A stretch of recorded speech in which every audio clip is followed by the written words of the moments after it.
Started. All right, we are recording, so I will All hand it off right. to Adam if he wants to. There's a little share screen at the bottom. You should see a share screen down there, and then if you want to click to share your screen or however you want to do this, then go for it. There will be there's a little chat area, a little chat on the side. Um, I'll try to keep an eye on it. Everyone else in the call is on mute, so no one's going to be like interrupting you. But if there's questions, then I may jump in and mention them if you don't see them. Cool. All right. Thank you. Take it away. Cool. I am more than comfortable being interrupted. Yeah, I'm more than cool being interrupted, so don't be shy. But yes, so today we're going to talk about multi-language Pardot forms. Before we go there, a little bit about me. I'm the VP of Tech at Sercante. I've been in the Pardot and Salesforce ecosystem for about 5 years. I've taken a couple of Salesforce tests, but I would say more importantly, I've got over 20 years working with APIs and integrations and code and all that fun stuff. So that's really my background. But less about me and more about what we're going to talk about today. First, we're going to kind of cover some of the current approaches that we've seen people use for multilingual forms, talk about some of the challenges, and then, fairly quickly get into a different solution that we've come across that we think can alleviate a lot of those challenges and just make life a little bit better, at least hopefully. So let's dive in. Currently, there's a few blog posts and articles that you can Google. And when you're trying to figure out how to do it, a lot of the guidance and advice right now is to leverage out of the box Pardot features for dynamic content and multiple forms, right? That's basically the general approach today. And digging into the details, it's usually keyed off of a prospect field, usually a custom field for storing their preferred language. And then that gives dynamic content, something to work off of. And then you render one Pardot form in a specific language. After your campaign or your event or whatever you're using that form is done, then you have to go to each form and you can check out the performance, how many views, how many submissions, all that regular Pardot stuff. So if we're looking at it, we have this sign up form. It's in 3 languages. So we see 3 forms. We might need to have 3 layout templates for handling some of the extra verbiage and anything else that's language that needs to be adjusted per language. And the layout template, you might have another set. And then you'll have your dynamic content, which is based on the language. And in the default content, you might have your English form variation. And then for French, you'll have the French one, right? And you can kind of see it's not really that helpful to see what's going on here, although it's not really a surprise to people who have been working with dynamic content for a while.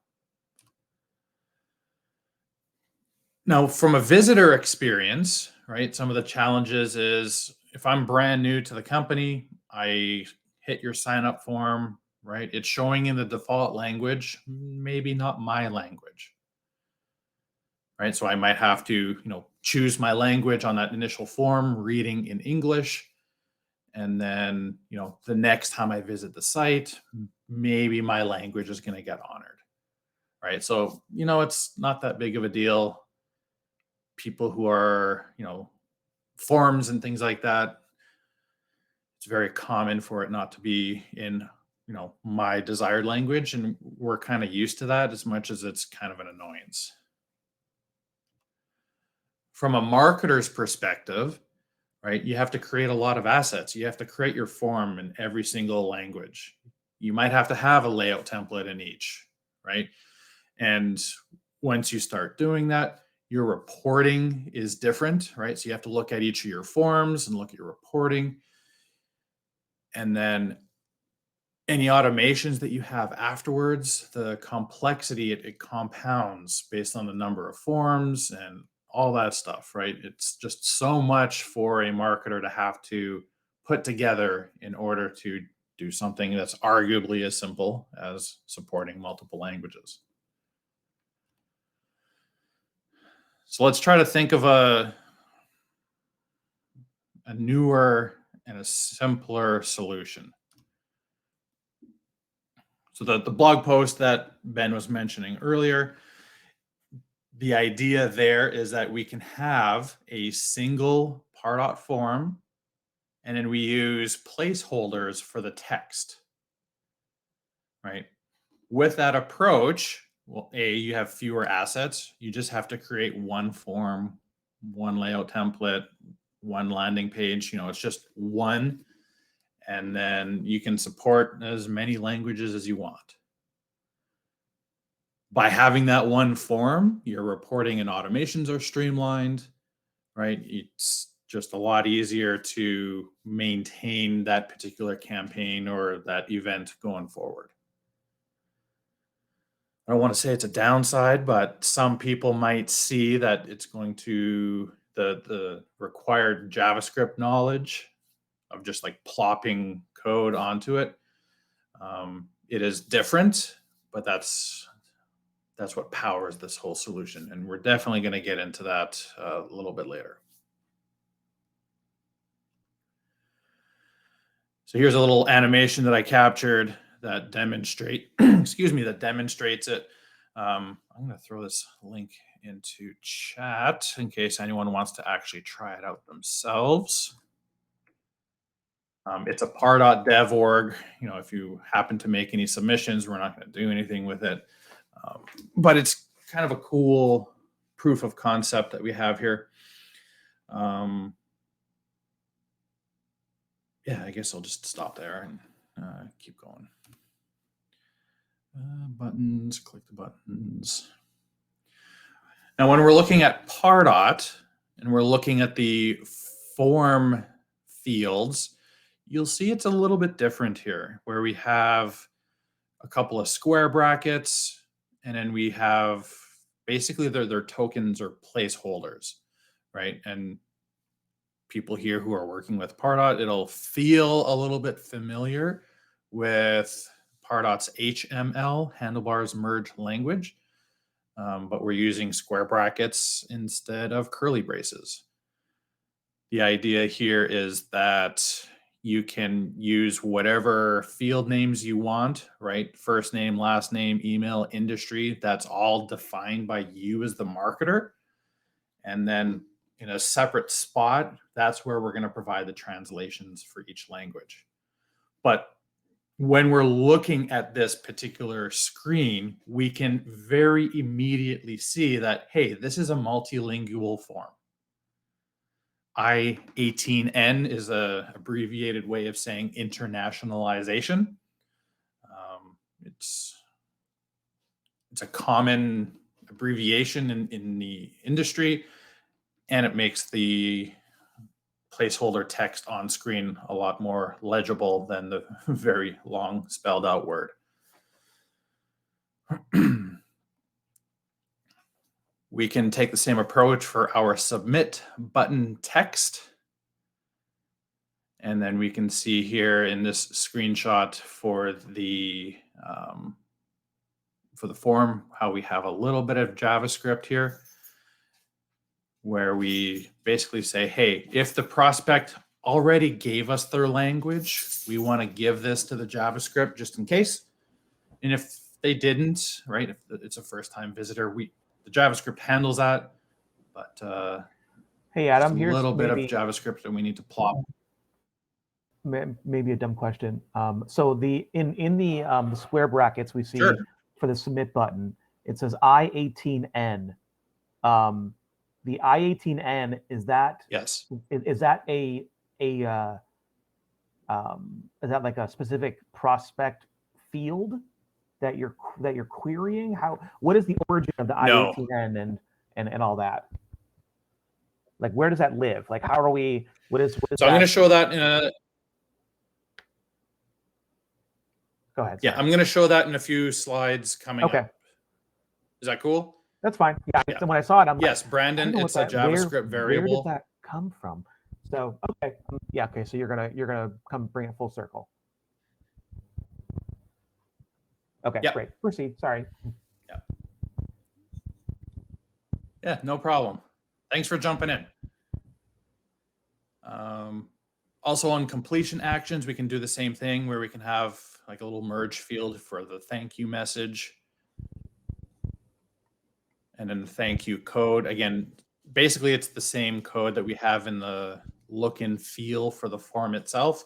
Basically just capturing the prospect's language and then telling the custom JavaScript that we've made to actually translate the whole form. All right, so let's demo this. So this is the form and the animation that was done earlier.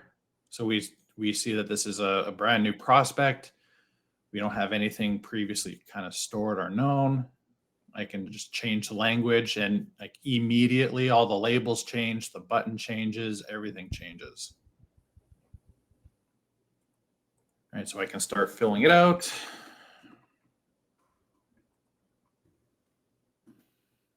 Adam Tampa. And we can even translate the drop-down values themselves, right? So in English, it's tech and hospitality. If I change it to French, we see technology and hospitality. Sorry, my French is a little bit on the rusty side.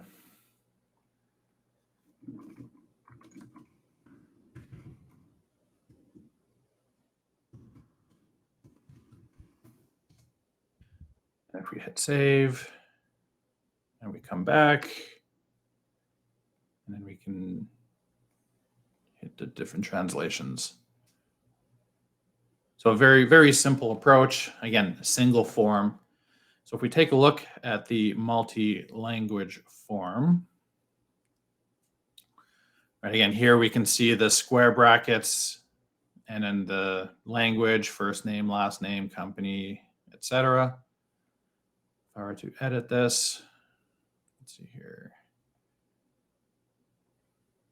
Right, same thing as before. We have our square brackets, and we can do the same thing for all the drop-down values. We can have our different translations. So I think it's a nice way of, keeping the part outside a lot more simple at the slight expense of needing to plop some JavaScript. And then, whether it's training or something like that to recognize these square brackets.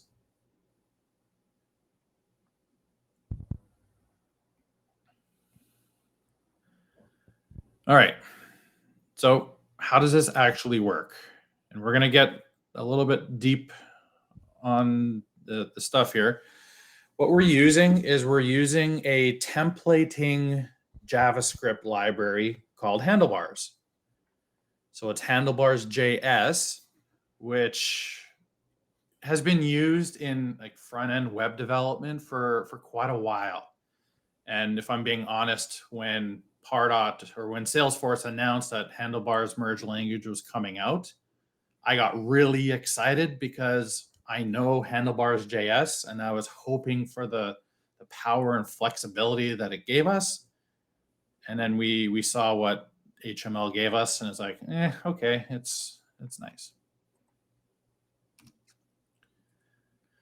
So a little bit about Handlebars.js is that it allows you to basically use merge fields, right? And if we're thinking of what we do with Handlebars merge language in Pardot, this is going to look and feel very familiar. Handlebars.js is looking for the double curly braces, then your variable or your name or your template, and then for the closing curly braces. So in this example, we have just first name and last name. And then we give Handlebars.js the values for first and last name. Then we use a little bit of JavaScript to tell Handlebars.js to take our template, take our values, smash it together to give us the end result of what we were looking for. And we can do nested objects, right? So we have person, and then person has fields of first name and last name, and it looks just like this. Now, comparing it to Pardot's HML, we're very familiar with recipient.firstname, recipient.email, sender.firstname, right? So we're kind of seeing very, very similar patterns. Now, because we're trying to do something different, something that Pardot doesn't, support themselves, I thought, hey, I don't want the solution to be confusing with the recipient first name and just using the value, like the text first name. So I thought, let's introduce I18N so that when we're putting our placeholders into our forms or putting them everywhere, it is very clear that this is for translations and it's not really a Pardot feature. So the first large amount of work that I was doing with Pardot forms, it actually had the curly braces, I18N first name, I18N last name, submit, thank you, all that stuff. Hey, Adam. But yes. Here's a dumb question. So where does this live? Like this is me, because I don't know how to write Java. I don't know JavaScript. I don't know where, like all these pieces that you're showing us. Where do these expressions? Where are they? Are they on the form template? Are they within the? Are they put on the page where the form is embedded? Where do these different pieces go?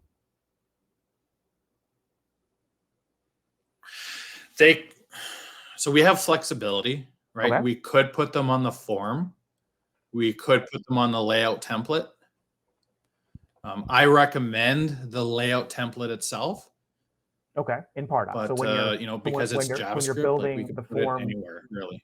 So when you're building the form template in Pardot, add this into the form template. Into the layout template. Into the layout template. Okay.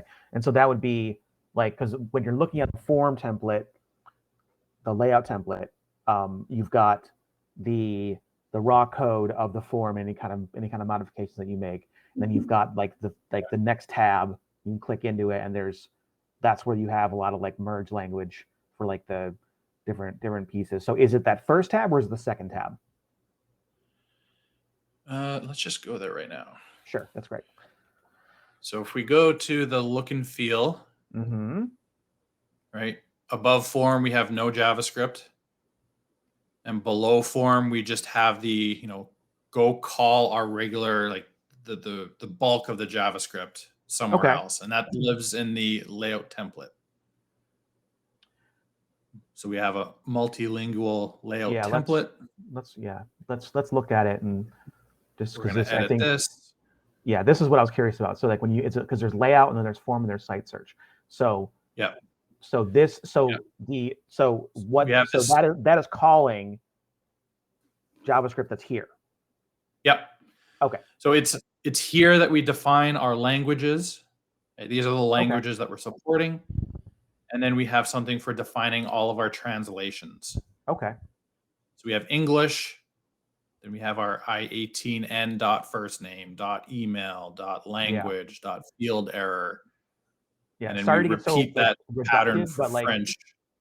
But like people are gonna like watch this and be like, where does this even go? Like, because I mean, obviously you know this very well, but like there's people who are gonna be like, I need to do this, and they're gonna be watching this video in like slow-mo. You're like, where do I put this? So I wanted to make sure that we actually went into what it looked like in a form template so people can see it and do it themselves. So thank you for going into the detail here. And the code and all the details are in the blog post. Okay. And I've got more slides that like actually get into that a little bit later. Brandon has a question. He says, I assume the JSON would be stored externally as well, with the translations being managed somewhere externally, question mark? Yeah, you absolutely could have like an externally hosted JavaScript file that you pull into the page.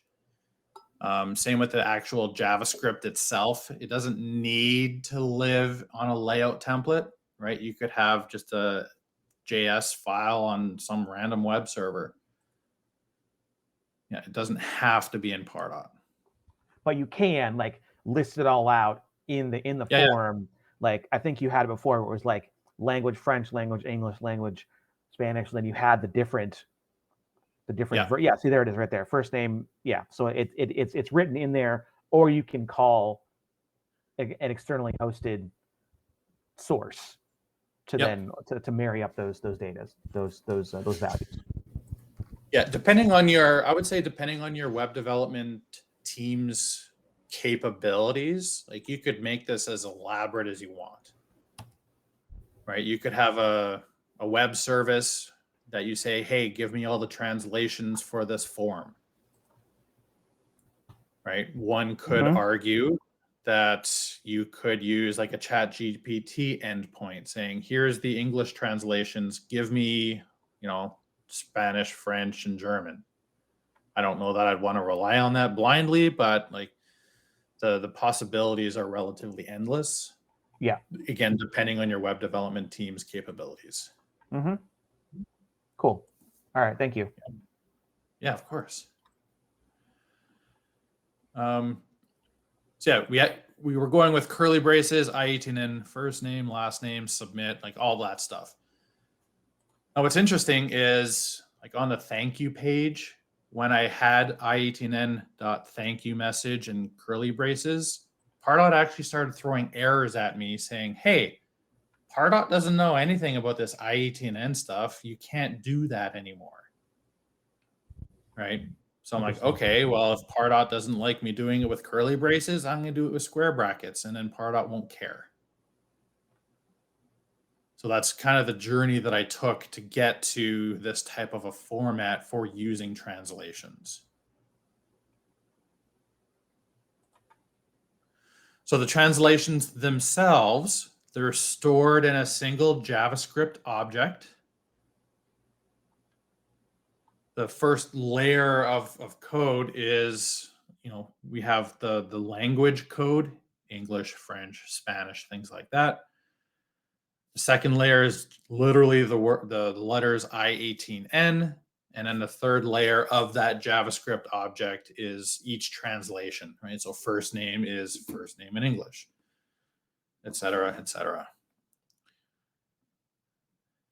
So earlier when I was talking about the translation placeholders, right? We're using these placeholders or these merge fields as all of our labels, right? So field labels, value labels, descriptions, anywhere that we can actually type in text, we're always using these translation placeholders.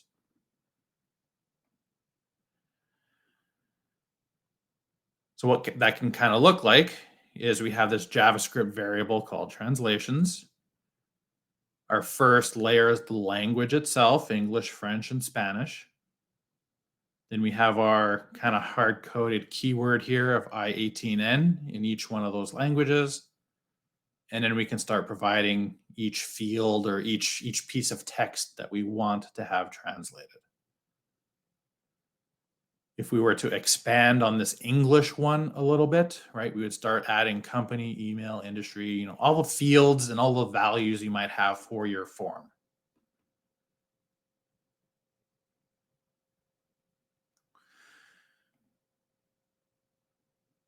Once we've defined our translations, then we have a little bit of JavaScript to actually pull it all together. And what the JavaScript does, first thing it does is it replaces those square brackets with the curly braces so that the handlebars JS library can actually work. The JavaScript will then determine, hey, what language should I actually use to run the translations? And it kind of goes in a certain order. first it looks, hey, did the prospect tell me what language they actually want to use? Right? If they did, that's the one that we should honor.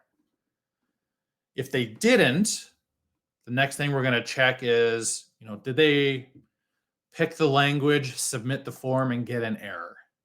If they did, we want to use the language that they picked on the form, even though it didn't get a successful submit to Pardot. And then lastly, what we can do is the browser will actually tell us what the end user's language is right now, right? So we can, in JavaScript, we can say, hey, browser, what language are you? And then if it's one of our supported languages, we'll deliver those translations for you immediately. And what that does is it enables the very first time visitor to get the entire form or page translated in the language that they're expecting to see, hopefully delighting them. So once we've figured out the language that we want to use, then what we'll do is we'll grab all of the HTML that Pardot gave us, and we're going to use that as the handlebars template. Right? So we have the language that we want to translate. We have the HTML that needs translating. Step 4 is we're smashing those two together to actually deliver the translated HTML back to that end user.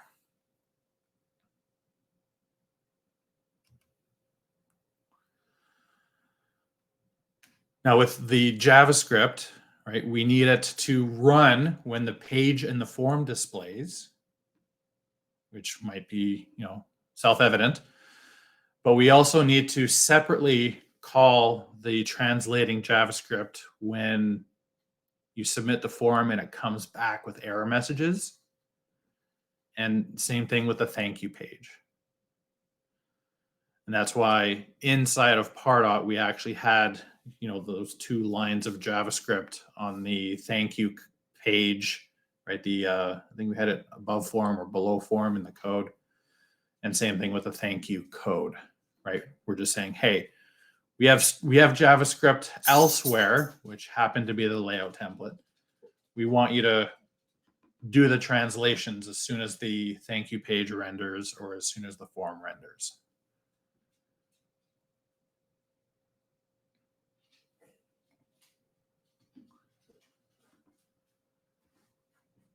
So we do have all of the JavaScript on a blog post. And I'll throw that link in chat here as well. I don't know if people here want to actually have me dig into the translating JavaScript. I'm more than happy to do so, but I didn't want to dive too deep, not fully knowing the audience. Sure. I mean, there's a, how does not you fit into the solution? So, that functionality in Pardot where it's like, is this not you? And then it just kind of like retools itself, or it wipes it. I don't know how it ties into the solution. I guess we could try it out. Yeah, let's see. I mean, worst case, you can just remove that, I guess, from the form. But that's one of those, like, says could read from the DOM if language is supported. Yeah, so language isn't in the DOM. It's a API from the browser. I don't know if I'm fully understanding Brandon's question. You want to come off mute, Brandon? Let's chat. Yeah, I'll pull him off mute. Where is Brandon? There he is. So presenter mode on. So he should be. There you go. I was just thinking. I wasn't sure how you were doing it, but Adam, you brought up the fact that if you don't have the information, it could grab that from the browser. So I was wondering if that was from the DOM or however you're getting it would be the backup. So if it's not you, but you're able to grab that from the browser, then it would grab it from the browser.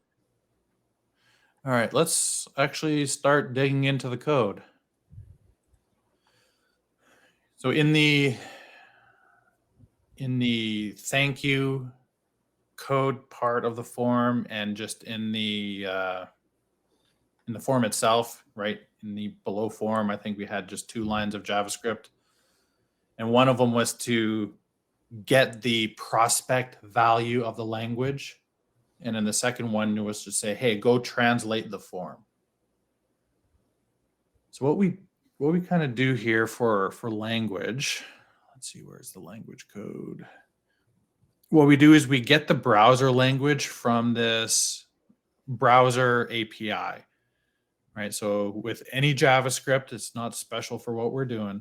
You can go window.navigator.language. What I'm going to, I don't know if this is going to work well in presenter mode, but we'll try it anyway.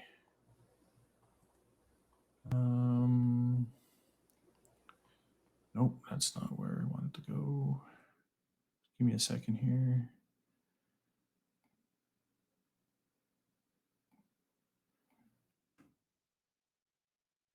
So inside Chrome or Firefox or any of the browsers these days, with JavaScript, if you go window.navigator.language, it's actually going to give you the language and the locale, right? So if it's English United States, English Canada, English UK, right?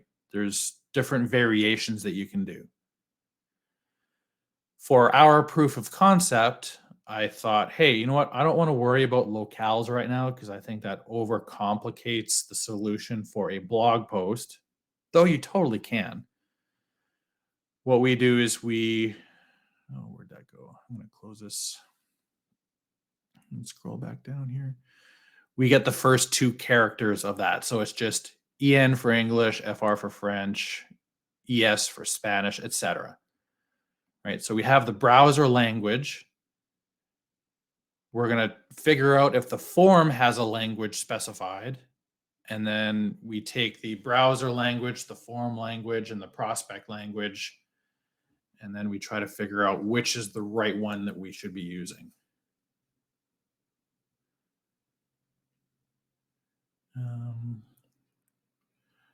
In this block of code, what we're doing is we're checking to make sure that the desired language from the prospect, that we actually support it, right? Because if someone wants German and we don't have German, we don't want our JavaScript to blow up. What we'll do is say, hey, it's great that you want us to deliver everything in German. We don't support it, so we're going to give it to you in our default language anyways. This is the JavaScript that tries to handle all of that. And then what we'll do is we'll actually go and apply those translations. So we take the template itself, we grab our translations, we grab the languages, and then we have our translated HTML. And then we tell, through JavaScript, we tell the browser to replace what Pardot rendered with what we want to have translated. And it happens so fast that, people don't really notice. But, if the JavaScript were to fail for some reason, then the visitor would be looking at literally all the square brackets all over the place, and it kind of wouldn't be very nice. So I don't think there's a whole lot going on in the JavaScript here. Like, there's some coding we had to do to handle some edge cases and try to make it as robust as possible. But this is the script. I don't know if that was helpful or if there's something that people are seeing that we want to dig in a little bit more. That's super helpful. This is, that's kind of what I was hoping that we would do on this, is to go into kind of the guts of the solution. To go beyond the scope of what is reasonable, what would be reasonable to cover in a blog post. Right. But to kind of have you kind of talk through and share your screen.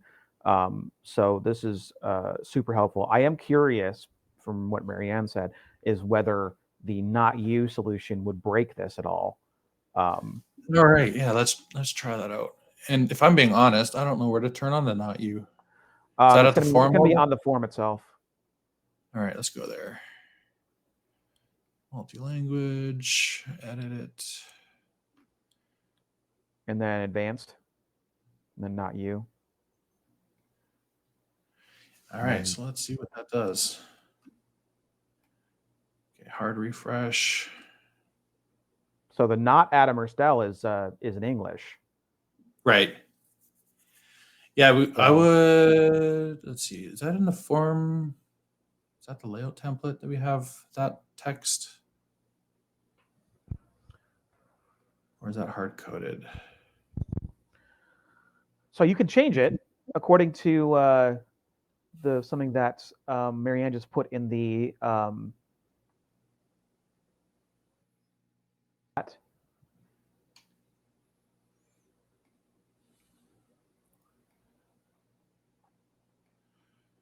All right, let's see, clicking on, where was that?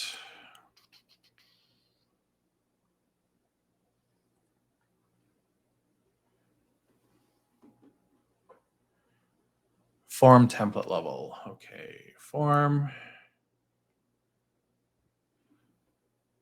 Yeah, so we could translate that.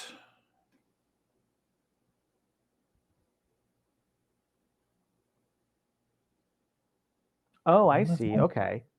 So I'm not seeing not you in here. So it's if you go to the blog post that that Marianne shared in the chat for so it's a JavaScript expression, email, replace not. Oh, okay. Yeah, so this particular blog post, what it's doing is it's asking us to get jQuery, which isn't that big of a deal. A lot of websites these days use jQuery. And then it's doing something very similar to what we're doing, right? It's going to go find that DOM element or that particular part of the web page. And then it very literally just replaces the text. So the JavaScript that I have could be enhanced to do this in pretty much the same way.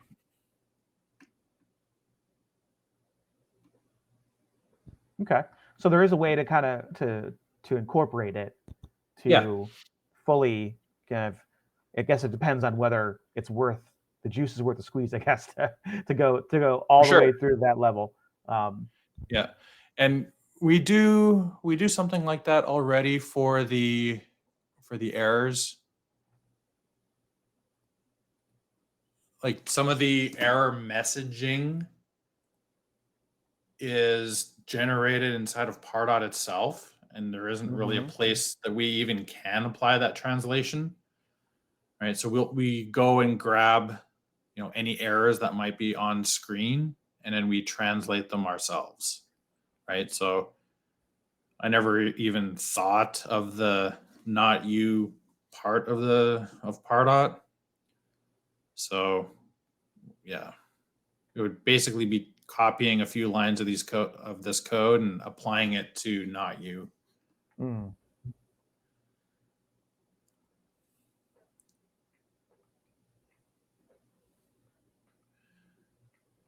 Yeah, the idea here is, to try to grab any words and have them translatable in an easy way. And once you have your actual translation part figured out and fine-tuned or like customized, like to what I think it was we were talking about earlier, where you could have this in an externally hosted JavaScript file, right? This translate form function, so that all of your forms can be using the exact same code. You don't have to copy and paste, this whole block on every page. And then, you could have form specific translations, so it's nice and tight.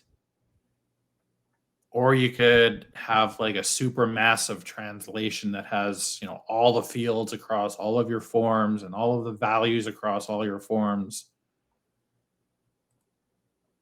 all in one place, so that it's easier to give to a translator to do the translations. So a lot of the design and the implementation details of how this is put together, it would depend on like your organization's approach to translations in the first place. Brandon's asking, can you do this with variables on landing pages? Absolutely. Handlebars JS will work on any web page, right? So like this approach, technically, like you don't even have to have Pardot in order to use it, right? You might be able to do something like this for your third-party forms if your third-party form doesn't already support multiple languages. Brandon's last comment of an email. Yeah, we can't do this in an email as much as I would love to. The email approach would still need to be driven off of the prospect language and dynamic content. And the reason for that is that some email clients, won't let you even run JavaScript at all.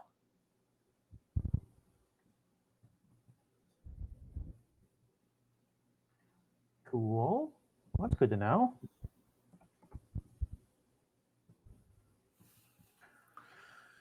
So yeah, I'm actually going to add the not you part to a to-do list of mine. And one day I'll get it fixed and I'll just update the blog post with it. But I obviously can't promise when that's going to happen. That's fair. All right. Well, I mean, this was very detailed, and I really appreciate you kind of going deep with us on this. A lot of really good information and some good questions.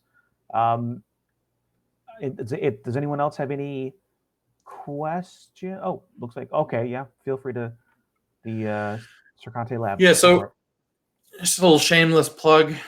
Because of my software engineering background and all that other fun stuff, I've had the pleasure and ability to create a whole bunch of different cool tools. Some of these are free, a couple of them are paid, but been able to create some really cool things for our Pardot folk. When I'm talking to people at these, I kind of joke that we try to create small little band-aids for all of the Pardot paper cuts that we all experience. I mean, we all love Pardot, right? Mm-hmm. Are there any that you are, I mean, while we're here talking about it, because like the lab stuff, I have Cruise Your Data, like I use that probably at least once a month, because I'll remember it and I'll be like, oh yeah, I need to go take all this data and filter it down into something I can actually use. The one that I don't remember, like, because some of these are familiar, but others looks like they might be newer. So the automated opportunity contact roles, that one is I've actually talked to a few different clients lately who've seemed to refuse that, and so that could be a cool thing. And then Find My iframe, is that one newer? Yeah, we made it a year ago in late March. And that's back when Pardot was starting to ramp up the security of iframes and trying to, not have people iframe the go.pardot.com URLs. So we created this very quick tool to scan your sitemap and then look at every single HTML page looking for iframes, just to give people, because it's so hard to say, hey, where on my website do I have iframe Pardot forms? Like, there's no way to do that.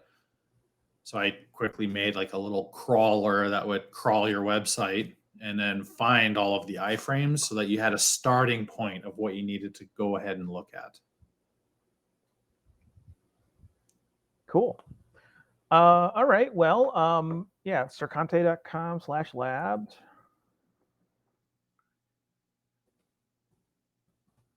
Put the link in the chat. Go check that out.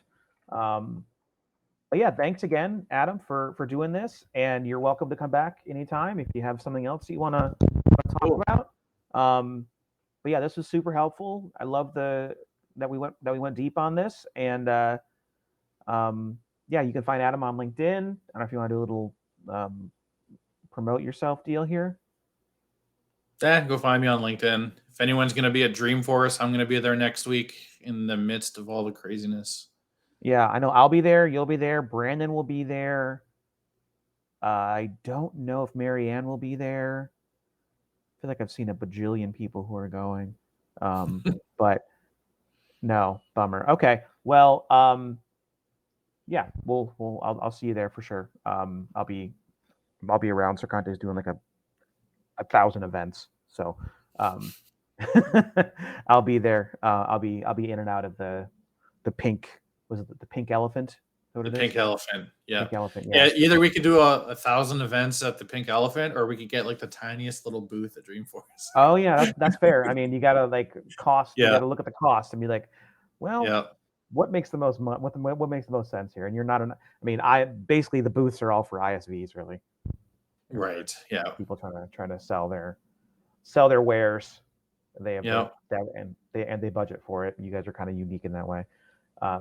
Cool. All right. Well, I'm gonna put this up on YouTube. Put it on the Pardot Geeks blog, and also on the community group event. So yeah, thanks again, and yeah, feel free to come back again. Feel free to reach out if you have anything else you want to talk about. Yeah, sounds good. Thanks, everyone. Thank you so much. Have a good rest of your day. Bye. Bye.